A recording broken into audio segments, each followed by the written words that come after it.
Alhamdulillahilladzi arsala rasulahu bil huda wa dinil haq liyudhhirahu 'ala dini kulli wa kafa billahi syahida. Asyhadu an la ilaha illallah wahdahu la syarikalah wa asyhadu anna Muhammadan abduhu wa rasuluh. Amma ba'd.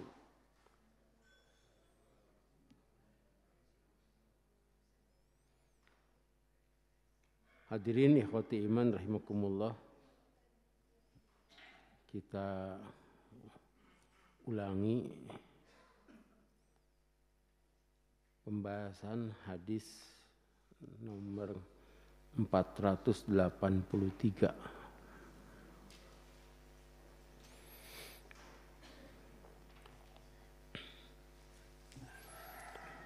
An Zaid bin Arqam radhiyallahu anhu qala Sallan nabiyyu sallallahu alaihi wasallam al-aida thumma rakhasa fil jumu'ati thumma qala man syaa'a ayyusalliya fayusalli. Rawahul khamsatu illa Tirmidzi wa sahahahu Ibnu Khuzaimah. Dari Zaid bin Arqam radhiyallahu anhu, ia berkata, Nabi sallallahu alaihi wasallam salat Id. Kemudian ia beri kelonggaran pada Jum'ah. Kemudian beliau bersabda, siapa yang mau sholat Jum'ah, bolehlah ia sholat. Diriwayatkan oleh 5 kecuali Tirmidzi, jadi opatnya. Ahmad, Abu Dawud, An-Nasai, Ibnu Majah. Wa sahahahu Ibnu Khuzaimah, dan disohihkan atau Ibnu Khuzaimah menganggap hadis ini, menilai hadis ini sahih.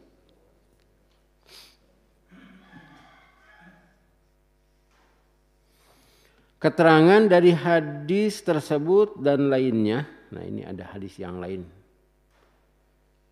yang sama isinya, dapat diringkaskan bahwa apabila hari raya Idul Fitri atau Idul Adha jatuh pada hari Jum'ah, maka boleh Jum'ah dan boleh juga tidak. Hadis ini banyak yang menilai dan banyak pendapat, sehingga diperlukan amal-amal sahabat dan nasihat tabi'in. Jadi apabila hari raya itu bertepatan dengan hari Jumat, maka boleh tidak Jum'ah. Kade, bukan tidak boleh Jum'ah. Boleh tidak Jum'ah. Seperti hanya ketika safar. Safar juga boleh tidak Jum'ah. Tetapi kalau safar itu jika tidak Jum'ah, wajib duhur. Kalau ini ada 2 pendapat, ada yang wajib duhur, ada yang tidak ada duhur, sebab sudah diganti dengan Jum'ah, dan Jum'ahnya juga diganti dengan sholat Id. Nah ini pendapat ini yang berbeda itu.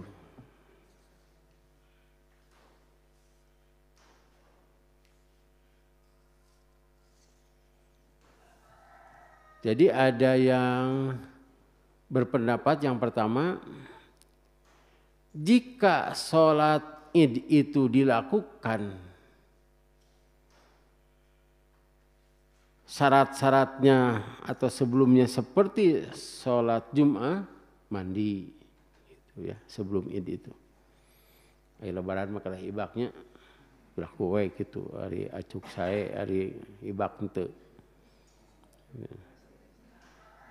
Kalau Idul Fitri itu lebih siang karena ada kegiatan membagikan zakatul fitri. Kalau Idul Adha lebih pagi. Karena itu Rasulullah Shallallahu Alaihi Wasallam tidak makan sebelum Idul Adha, dan makan beliau itu dari hasil sembelihannya. Nah, kalau kita dikarenakan menyembelihnya dan mengurusnya juga tidak profesional, jadi kalau menunggu asak nanti kira-kira jam 1 jam 2. Dan ini tidak menjadi syarat dan keharusan untuk sholat Idul Adha itu begitu. Pada hadis ini ada yang menarik, yaitu ketika pada hari Jumat maka boleh tidak Jumat. Dengan sabda Rasulullah SAW, man syaa ayyusolliya fayusolli. Dan sahabat menyatakan rakhasa, memberi keringanan. Kemudian dilihat amal para sahabat dan tabi'in, terutama dari amal para khalifah, orang para ustadzah gitu, tingali gitu. Ada sebuah keterangan itu khalifah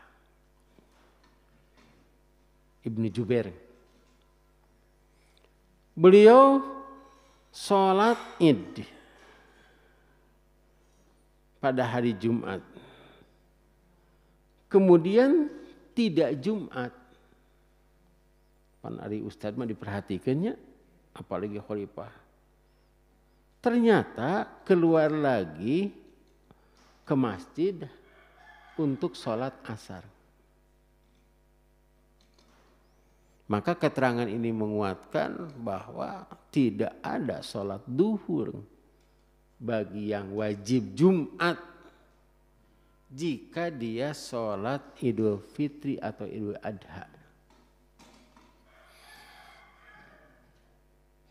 Jadi ada dua pendapat. Ada yang harus sholat lagi kembali kepada semula. Artinya semula itu di luar Jumat, jadi dia boleh duhur. Nah, dengan keterangan ini boleh tidak Jumat dan tidak ada duhur. Tidak ada duhur. Karena diringankan oleh Rasulullah SAW.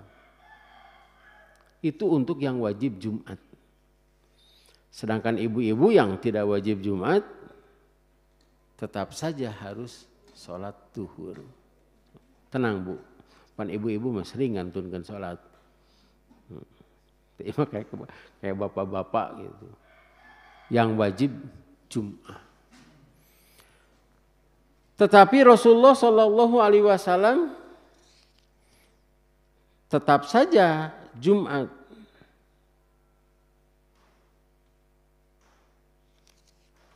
Dan dalam hal ini Rasulullah SAW menjadi contoh bahwa bagi orang-orang yang menjadi khotib, kebetulan khotib Jumat, dia harus mudik, tetap saja harus Jumat atau mewakilkan. Jangan sampai ada orang-orang yang mau Jumat, lantaran yang mau Jumat itu sholat Id. Nah, jelas yang tidak sholat Id dia harus Jumat. Atau orang yang tidak mempunyai kesibukan dia harus Jumat. Sedangkan khotibnya tidak ada.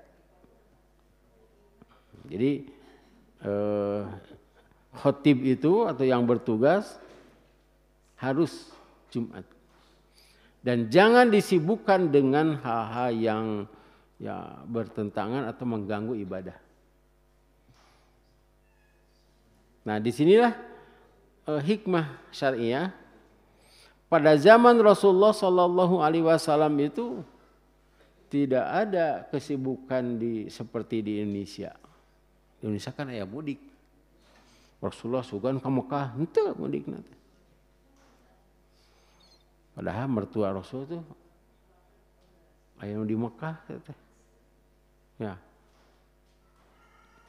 Kalau yang di Madinah tuh Abu Bakar, Umar, yang lainnya kan ada. Ngan di urang mah lamun teu lebaran teh teu dianggap anak. Lamun teu mudik teh. Kecuali kamari tah, gitu ya. Gitu. Nah, inilah ada kebiasaan di negeri kita yang sebetulnya tidak ada kaitan dengan syariat. Malahan sebelum Ramadan, ini kesempatannya, sebelum Ramadan datang ke kuburan. Atau pada Id juga datang ke kuburan, nyarios Bapak hampura cenah abdi teh gitu. Boga dosa. Tuh nya aduh. Aya dongeng teh mah dongengkeun ah.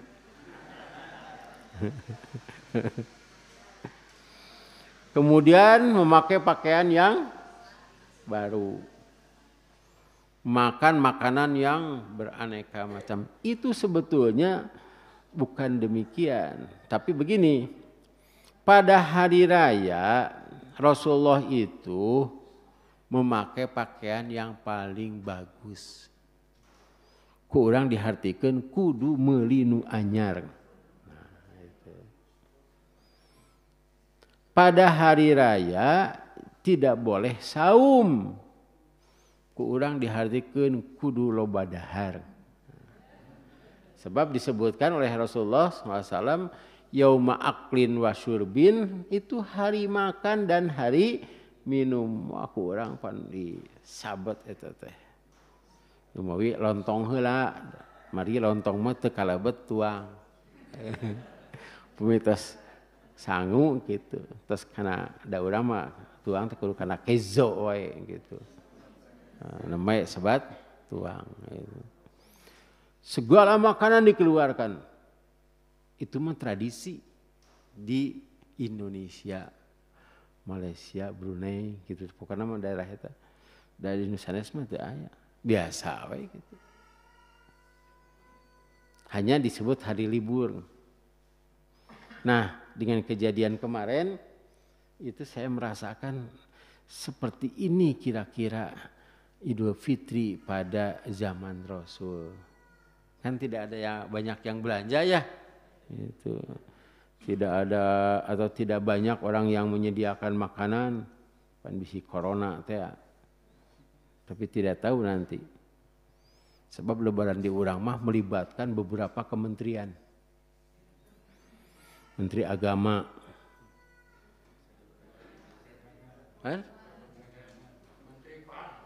PAN itu PU jalannya kudu bener, ketenaga kerjaan, keuangan itu, dishub,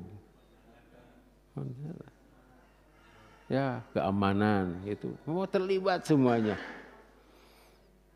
SDM masuk ya, itu minyakna kudu segala kelebaran. Bukan hanya uang baju saja, itu juga beras untuk lebaran. Aman katanya. Sampai begitu. Tete di situasinya diubah seperti itu, direkayasa seperti itu supaya ya orang-orang Islam itu kermah konsumerisme. Nah, jadi konsumen pada saat itu. Teu betah mun aya duit teu balanja teh. Kemudian terjadi pada zaman sekarang apa yang dirukhsahkan oleh Rasulullah Sallallahu Alaihi Wasallam. Jadi tidak perlu kan Jumaah mah kedah duhur wae waktosna teh. Disibukkan dengan mudik begitu. Dan itu adalah meringankan.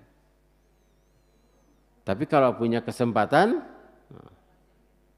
daripada tidak ada pekerjaan, lebih baik sholat Jumat. Kan ada orang yang tidak mudik. Mudik ke mana? Sebab semuanya di Bandung dulur-dulur nanti. Jam 10 teh beres, kumpulkeun we satu tempat beres itu. Sebab dulu itu kan tidak boleh menikah kecuali kepada saudara. Nah, itu. Lantaran harta bisa lepas kan sades. Itu. Di antaranya. Tapi kesibukannya pada hari kedua.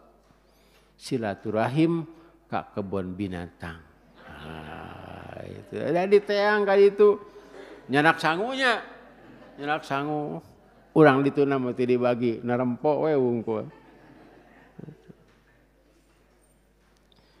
Dan itu juga ada hadisnya Rasulullah Shallallahu Alaihi Wasallam pada waktu Id itu ada semacam apa ya perlombaan. Nah, kita buka dulu sholat Id coba Id. Sholat Id udah belum ya? Ya sudah sholat Id. Oh iya belum.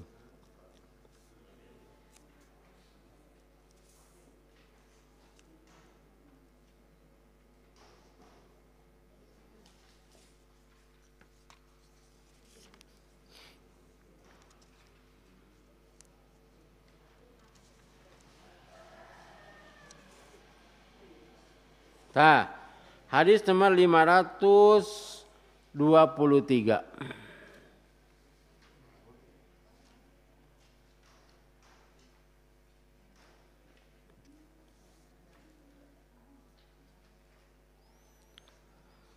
Dari Anas ia berkata Rasulullah SAW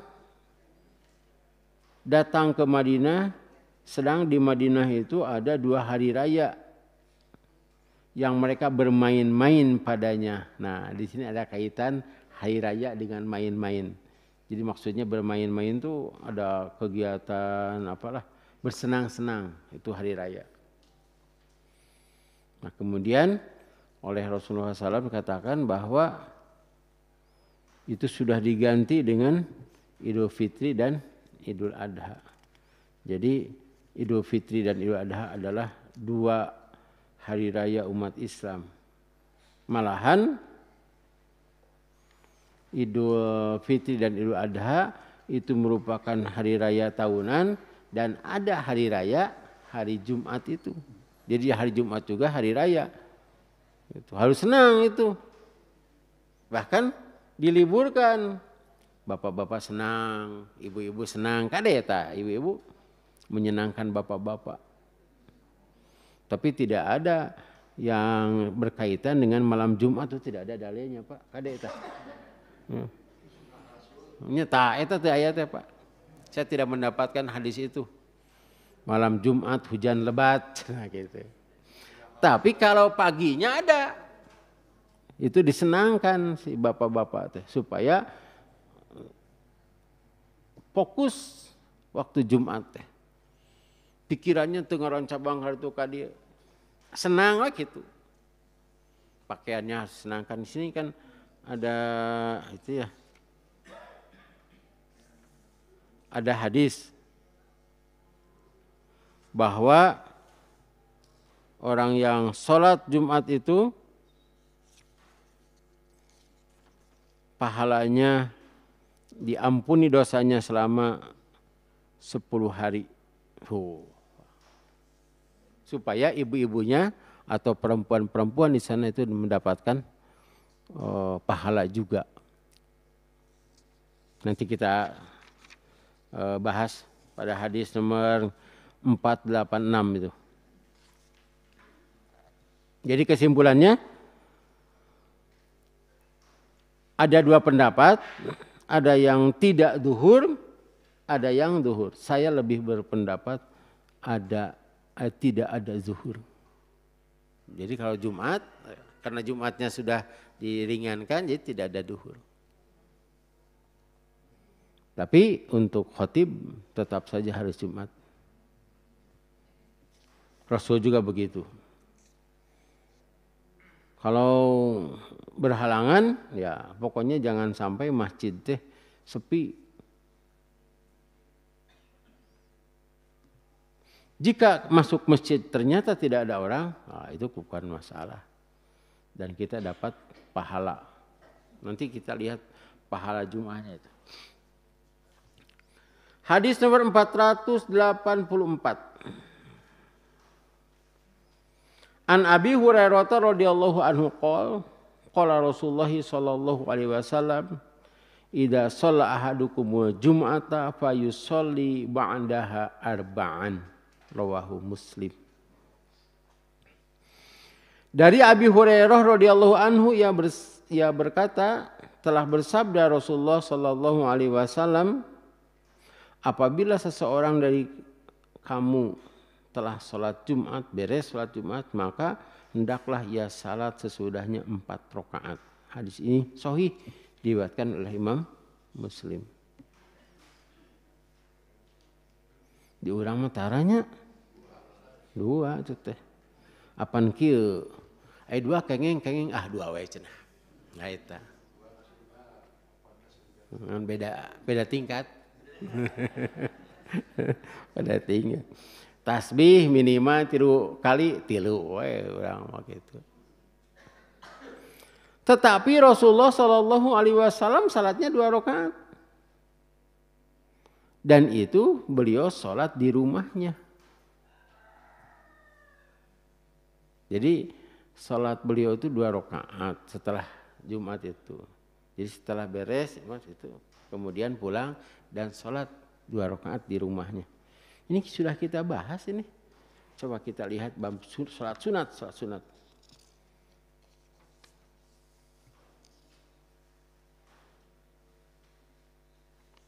Sholat sunat.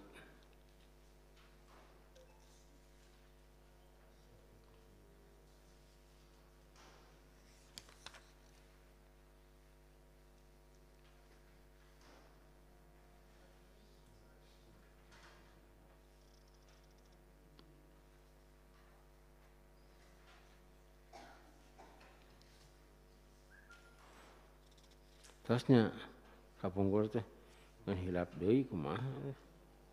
Sakirang-kirangna kada apa pernah itu di sholat 2 rakaat setelah Jumat di rumahnya. Aya Pak? Aduh. Halaman Jumatna aya tem salat tatawu'na. Nomor hadisna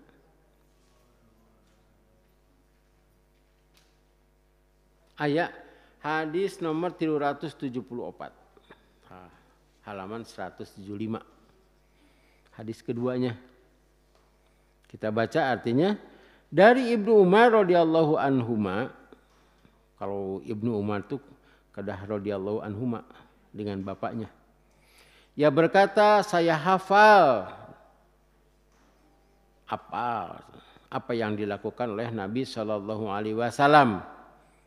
Itu apanya 10 rakaat. 2 rakaat sebelum salat zuhur dan 2 rakaat sesudahnya, 2 rakaat sesudah maghrib di rumahnya dan 2 rakaat sesudah isya di rumahnya dan 2 rakaat sebelum subuh. Muttafaq alaih. Dan di satu riwayat dari muttafaq alaih juga ada dan 2 rakaat sesudah Jum'ah di rumahnya. Nah, jadi tadi nabari opat tenang. Lantaran dia 2. Itunya. Hadis Bukhari Muslim. Para ulama melihat kedua hadis ini, mengapa Rasulullah itu menyuruh 4 rakaat sedangkan beliau sendiri 2 rakaat. Ibnu Umar itu tahunya kan Ibnu Umar teh adik ipar.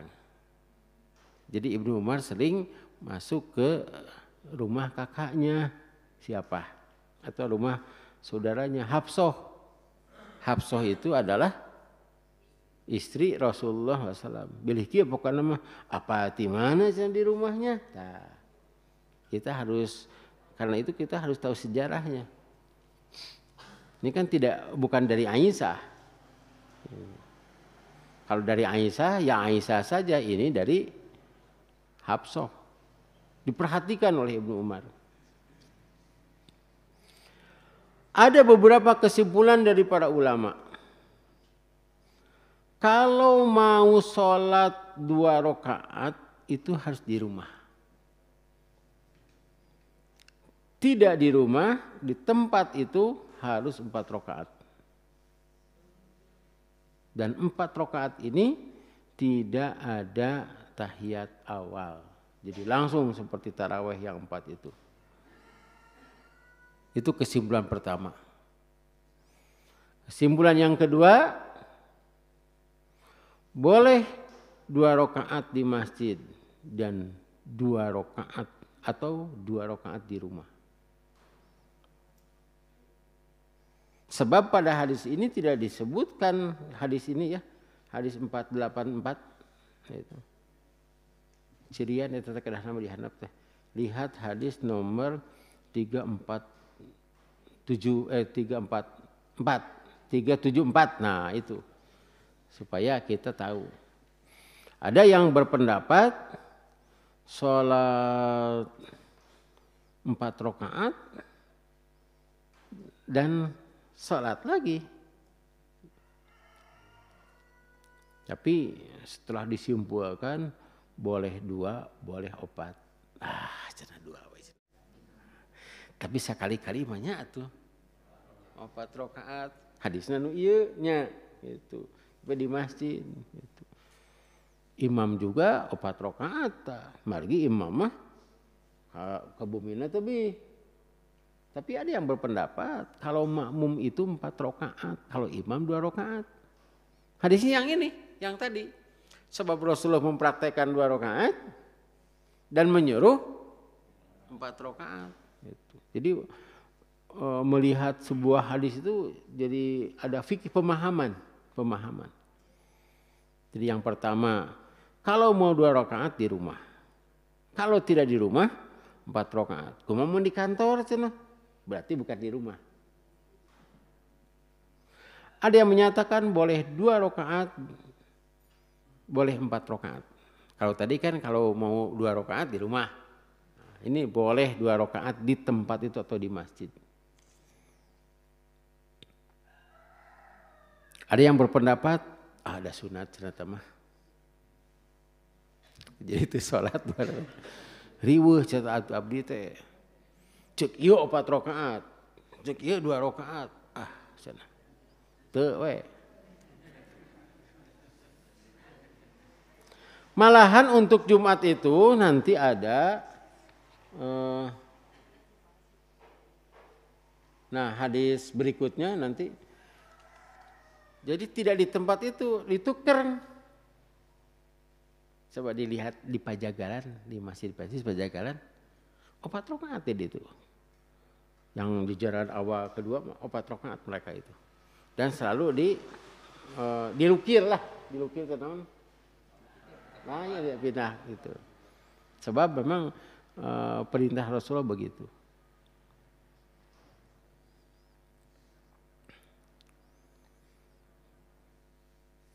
Jadi bade 4 bade 2 itu. Duanya gitu. Tapi sekali-kali lah cobaan gitu. Pindah tempat. Tapi eta teh ngaganggu teh eta Jumat berkah. Erek 4 dipengker tos ribut. Jadi 2. Hanas 2 teu kabagian anggar. Dan saya pernah melihat itu memang nu salat ke Allahu Akbar. Kurantan ribut katingali da abdi maningali pan kali itu ka makmum teu jadi. Karena itu kalau bagus ya ada Jumat berkah, tapi coba kalau di sini kan mudah ya tumpukeun di dinya gitu. Jadi nu salat tenang, nu 4 rakaat teh gitu. Bagi di dinya kumpulkeun upami di masjid itu kan dipengker. Gitu. Nu kaberangan nu kabagian teh. Sebab jumlah kapasitasnya 800 dengan yang di luar nu 200 kaberangan teh. Tak eta nu kabagi. Ari jatah hanya 100. Itu mengganggu keikhlasan. Karena itu jangan disimpan begitu saja tapi hubungi qayyimul masjid.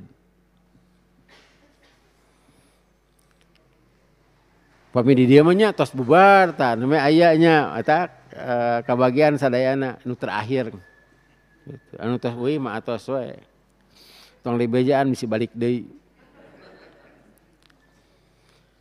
Kita lanjut ke 485.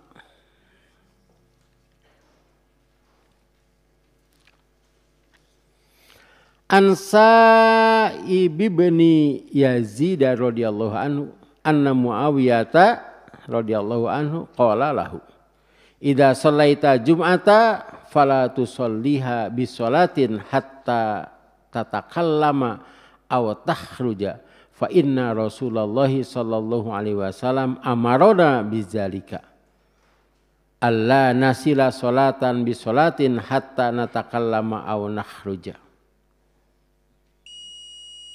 Dari Sa'ib bin Yazid bahwasanya Muawiyah telah berkata, Muawiyah itu adalah khalifah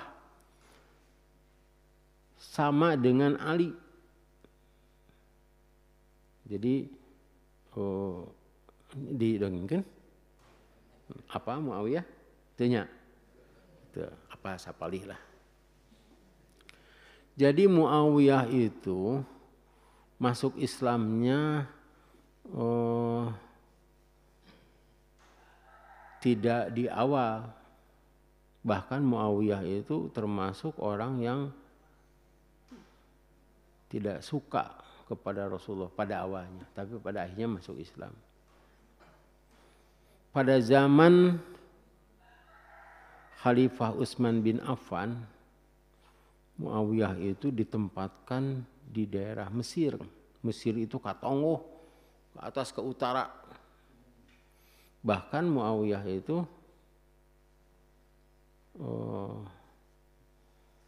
mempunyai panglima yang sangat cerdas, yaitu Amr bin As.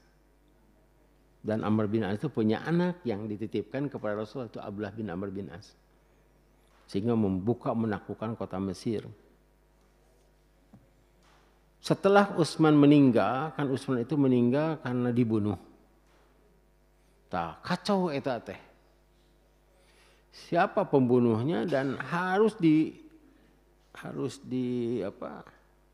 diadili gitu. Nah, kemudian diangkatlah Ali bin Abi Thalib menjadi khalifah. Tapi terjadi kekacauan. Ini menuntut balas, istilahnya menuntut darah Utsman. Biasa politik mah kitu. Ya, pokoknya nyalahkeun kana ieu lantaran main hayangan. Nah, ya ayeuna ge kitu itu tos aya teh itu napa teh. Gitu. Salah eta teh. Pokona naon wae nu dilakukeun ku pemerintah salah wae pokona mah. Nu diteangan lain benerna salahnya. Nah, itu yang sekarang terjadi teh. Yang paling banyak dibully adalah Gubernur DKI. Itu. Berbuat sesuatu yang besar tidak diekspos. Itu kan membuat apa? Stadion siang malam itu. Jadi main bola teh engke mah bisa isuk-isuk cenah gitu. Sebab ini tertutup. Tapi berbuat kesalahan itu yang diekspos.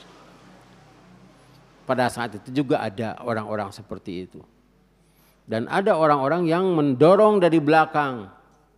Misalnya, Pak sok we nyalonkeun jadi lurah. Abdi pendukung seueur nu milih bapak teh. Tungtungna mangan saeutik. Gitu. Sedangkan uang sudah keluar banyak. Tak eta doraka teh nu eta. Nya sokong jonglok. Geuningan eueuh cenah da ti bapana kurang cenah atuh. Itu. Jadi aya we alasan Pak. Nah, ini terjadi pada zaman dulu sehingga kepemimpinan Ali itu digugat. Sehingga terjadi semacam musyawarah.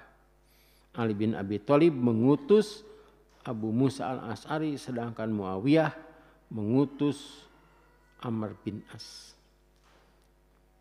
Sok cenah sepuh heula cenah ka Abu Musa al-Asy'ari. Nah, kita tidak akan beres kalau tidak mencopot kedua khalifah itu. Maka kata Abu Musa al-Asy'ari, saya melepas menanggalkan kekhalifahan Ali seperti saya mencabut pedang ini. Simpen pedang nanti Pak. Lah kudu cabut heula apanya? Kata Amr bin As, saya juga mencopot dan menanggalkan kekhalifahan Muawiyah seperti mencabut pedang ini. Dan saya menetapkannya lagi seperti saya memasukkan ke sini. Tah eta apa? Darwa perang harita teh. Perang antara umat Islam dengan umat Islam. Pada akhirnya dibagi dua negara itu. Ada negara yang dipimpin oleh Ali bin Abi Thalib, Mekah, Madinah, termasuk Iran itu masuk. Sedangkan Muawiyah mah karena Mesir, Irak itu ke sebelah kiri kalau kita lihat dari peta itu. Kedua-duanya maju. Ali bin Abi Thalib hanya 2 tahun jadi khalifah. Setelah Ali bin Abi Thalib itu Hasan sebentar, kemudian Husain. Dan Husain juga kan dibunuh. Jadi antara umat Islam ini. Muawiyah punya anak namanya Yazid. Nah Yazid inilah yang membunuh Husain. Wah ceritanya Pak sakit itu tah bukunya teh. Tambahan dongeng. Nah ini Muawiyah orangnya cerdas. Muawiyah mengapa disebut di sini? Karena Muawiyah menjadi khalifah. Pada saat itu ada hadis-hadis palsu. Di antara hadis palsunya begini. Siapa yang melihat Muawiyah berkhutbah di mimbarku, bunuhlah dia. Kan tidak mungkin Rasulullah bicara seperti itu ya. Rasul itu bukan pendendam. Hindun saja yang sudah membelah dada Hamzah itu asup Islam dihampura aku Rasulullah. Menku orang mau tah. Wahsi yang membunuh Hamzah itu dihampura. Itu Rasulullah SAW. Jadi tidak mungkin bicara seperti itu. Sehingga itu antara umat Islam dengan umat Islam itu tidak damai. Nah karena itu saya pernah berbicara tentang kemarin itu siapa? Ammar bin Yasir itu ya. Itu hadis ke-476 Ammar bin Yasir. Ternyata Ammar bin Yasir ada di pihak Ali. Pada kata Rasulullah nanti kamu akan dibunuh oleh orang-orang pengkhianat. Ada di pihak Ali. Ada orang-orang melihat ya Ammar bin Yasir ke mana ya gitu. Karena itu Amr bin As disebutnya ahli politik. Nah, tetapi dari turunan Muawiyah sampai ke Yazid dan Yazid punya anak Muawiyah 2. Sampai sana sebab Muawiyah 2 ini adalah orang yang soleh, seorang ulama jadi khalifah. Semua orang berharap tah lamun khalifahna ieu macam hade lantaran ahli ibadah. Ternyata mengundurkan diri. Karena takut kalau jadi pemimpin dalam keadaan kacau. Malahan ada yang bicara kepada Ali. Ali, pada zaman Umar bin Khattab itu aman semuanya.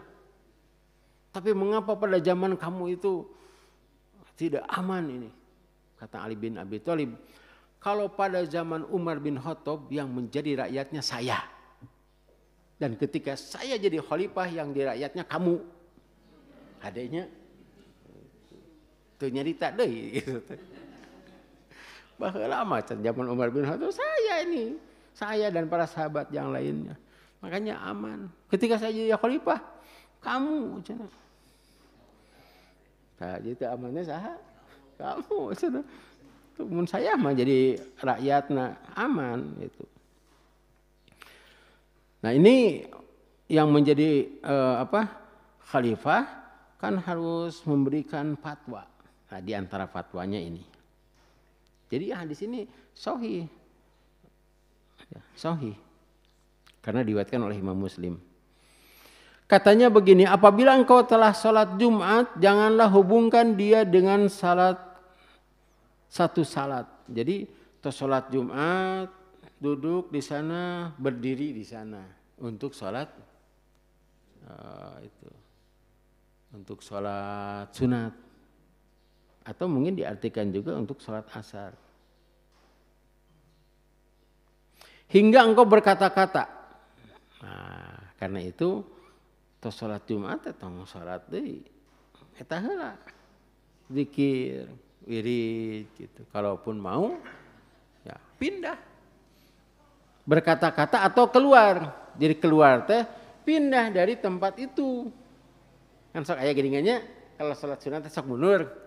Nah itu ada hadisna teh. Kan urang mundur teh ningali batur we mundur. Itu teh. Tadi dinya we. Teu banyak.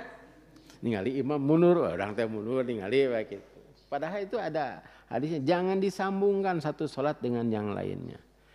Kalau tidak mungkin mundur karena orang lain juga mau sholat, maka dilukir. Lukir diblokir. Nah gitulah. Benteng ka dieu, raja ka dieu. Rajana cenah nyempod. Nah itulah ari upami apa kana anu eta mah.